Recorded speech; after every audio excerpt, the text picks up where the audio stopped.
ஓம் சக்தி. அன்பு குழந்தையே, மனக்குழப்பத்தில் அமர்ந்திருக்கிறாயா? அடுத்து என்ன செய்யலாம் என்று யோசித்துக் கொண்டிருக்கிறாயா? அடுத்த நிமிடம் என்ன நடக்கும் என்று பயப்பட்டு கொண்டிருக்கிறாயா? வாழ்வில் நடந்ததெல்லாம் போதும், இதற்கு மேல் எதுவும் நடந்துவிடக்கூடாது என்ற அச்சத்தில் அமர்ந்திருக்கிறாயா?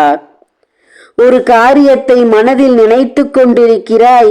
அந்த காரியமும் நடப்பது போல் இருந்தது, பாதியில் நின்றுவிட்டதே, ஆரம்பிக்கும் போதே முடிந்து விட்டதே என்று வேதனையில் அமர்ந்திருக்கிறாயா? நாளுக்கு நாள் தொல்லைகள் அதிகமாக கொடுத்து கொண்டிருக்கிறார்களா? அவர்களை மீறி உன்னால் எந்த காரியமும் செய்ய முடியாமல் தவித்துக் கொண்டிருக்கிறாயா? அவர்களுக்கு முன்னால் வாழக்கூடாதா? அவர்கள்தான் வாழ வேண்டுமா? கெடுதல் செய்பவர்கள்தான் சந்தோஷமாக இருக்க வேண்டுமா?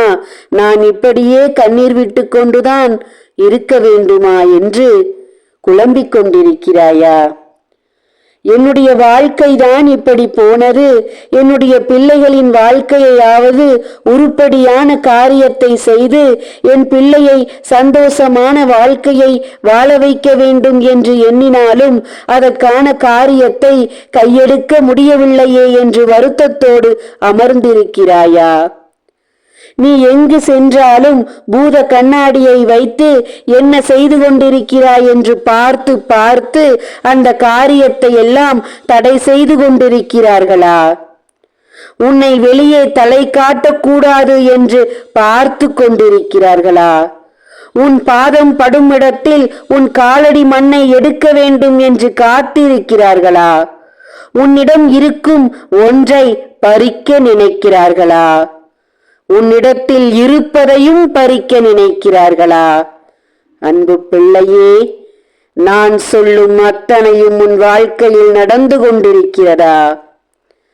செலவுக்கு மேல் செலவு, வரவை விட செலவு, வரும் வரவும் மருத்துவமனைக்கு சென்று கொண்டிருக்கிறது. கை கால்களை அசைக்க முடியவில்லை. ஒவ்வொரு முழியும் வலித்து கொண்டிருக்கிறது. எழுந்து நடக்க முடியாமல், தெய்வத்தையும் வணங்க முடியாமல், தெய்வ ஸ்தலங்களுக்கு செல்ல முடியாமல் உன்னை முடக்கி போட்டிருக்கிறதா? உன் வீட்டில் சுத்தங்கள் இல்லாமல் உன் வீட்டிற்குள் கெட்ட வாடைகள் அடித்து கொண்டிருக்கிறதை உணர்ந்திருக்கிறாயல்லவா? அந்த கெட்ட வாடை உன் வீட்டிற்குள் வரக்கூடாது என் தங்கமே. அன்பு பிள்ளையே, வாசனையான திரவியங்களையும் வாசனையான பக்திகளையும் சாம்பராணியையும் உன் வீட்டிற்குள் நீ போட வேண்டும் என் பிள்ளையே. இது போல வாடைகள் வீசுவது அசுத்த ஆவிகள் இருப்பதை உணர்த்தும் என் பிள்ளையே. மனதளவில் வேதனையாக இருந்தாலும் முயற்சிகளை எடுத்து உன் வீட்டை சுத்தம் செய்து தெய்வ சக்தியை உருவாக்கு என் தங்கமே. உன் வீட்டிற்குள் இருக்கும் தீய சக்திகளை வெளியேற்று என் பிள்ளையே.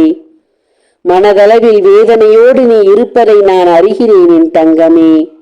உன் கைகாலுகளுக்கு சுகத்தை கொடுத்து உன் நோய் நொடிகளை போக்கி உன் குடும்பத்திற்கும் உனக்கும் ஆயுசுகளை கொடுத்து உன் வீட்டிற்குள் நல்ல காரியம் தடைபட்டு போயிருப்பதை நடத்தி கொடுத்து சுப காரியங்களை நடத்தி வரவேண்டியது உன் கைக்கு வந்து சேர்ந்து உனக்கு சேர வேண்டியது உன்னை வந்து சேர்ந்து உன் குடும்பத்தில் இருக்கும் குழப்பங்கள் நீங்கி உன் குடும்பத்தோடு உன் உறவுகளோடு நீ ஒன்று சேர்ந்து சந்தோஷமாக நீ வாழ வேண்டும். அதற்காகத்தான் இன்று உன்னை தேடி வந்திருக்கிறேன் என் அன்பு பிள்ளையே. நான் சொல்லும் தேதி அன்று நீ ஒரு இல்லத்திற்கு செல்ல வேண்டியதாக இருக்கும். உன்னை போல் பலருக்கும் கெடுதல் செய்த ஒருவன் அன்று இறக்கப் போகிறான்.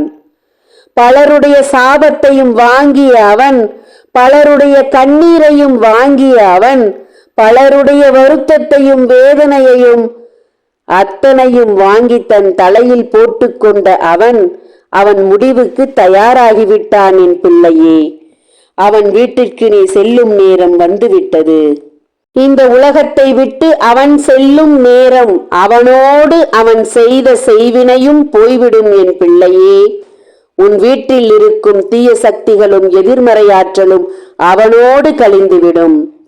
அதற்கு பிறகு எவனாலும் உனக்கு எந்த தீங்கும் வராமல் இருக்க உன் தாய் கொடுக்க காத்திருக்கும் 48 நாள் பூஜையில் வைத்த எந்திரத்தையும் சாம்பராணியையும், செய்வினைக்காக செய்யப்படுகிற ஆண் பெண் உருவத்தையும், சத்திய நாராயணா படத்தையும் வாங்கி பூஜைகள் செய். உன் செய்வினை அழியப் போகிறது. உன் எதிர்மறையாற்றல் அழியப் போகிறது. நினைத்த காரியம் நடக்கப் போகிறது. நல்லது நடக்கப் போகிறது. நல்ல காலம் பிறக்கப் போகிறது. என் அன்பு பிள்ளையே, சந்தோஷமாக இருக்க வேண்டிய கட்டம் வந்துவிட்டது. ஓம் சக்தி. நன்றி.